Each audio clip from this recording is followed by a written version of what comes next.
How to deal with uncertainty life में बहुत ज़्यादा होती है, खास करके अगर आप स्टूडेंट हैं और एग्ज़ाम देना चाहते हैं, रिजल्ट्स पे कंट्रोल है नहीं आपका, तो अनसर्टेनिटी आएगी। अनसर्टेनिटी हमारे ब्रेन में जो फैक्ट्स काम करते हैं उसके अंदर अनसर्टेनिटी को एक थ्रेट या फियर के रूप में देखा जाता है। Mind does not like that, and चूंकि थ्रेट एंड फियर को इंड्यूस करने वाले जो कंपोनेंट्स हैं वो सारे अनसर्टेनिटी को डील नहीं करते हैं, जिसकी वजह से आपको एंजाइटी और स्ट्रेस होता है। अनसर्टेनिटी को कम किया जा सकता है।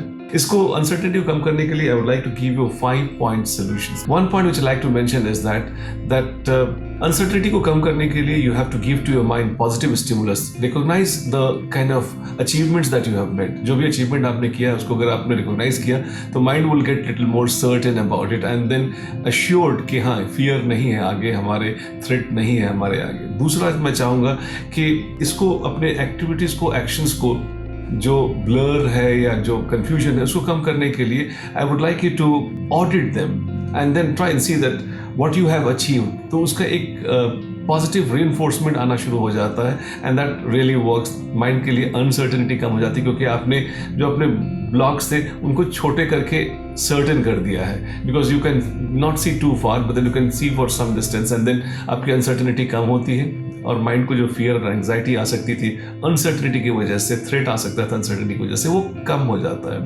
Third thing I would like to do is that you have to cut down on the distractions that you have got.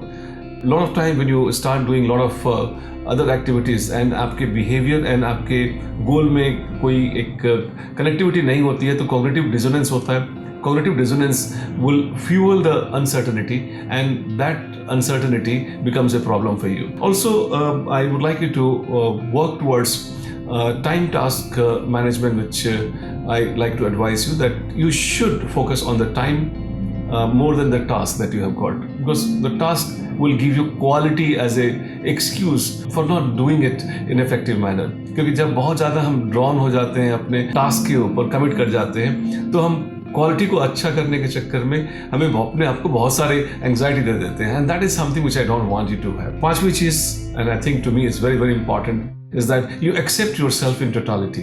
अगर आपने अपने आप को एक्सेप्ट कर लिया है तो I think there is a fewer problem, lesser problem in this regard, and you are in a more controlled situation of the situation that you're dealing with, or the issue that you're dealing with, and that is where I would say it really works, that आपकी जो uncertainty का जो scope है वो कम हो जाता है and you are moving with more confidence towards your goal. So these are the 5 important tools. आप इसमें यूज़ करके देखें कि आपका इसमें कौन ज़्यादा काम करता है, which one is the one that works for you. You can leave your comments on that, okay, which one works more for you. These are the 5 tools which I have seen that in different ratios it works differently to different people. आप experiment करके देखें कि आपके अंदर कौन सा ज़्यादा काम करता है और मुझे बताइए इसके बारे में।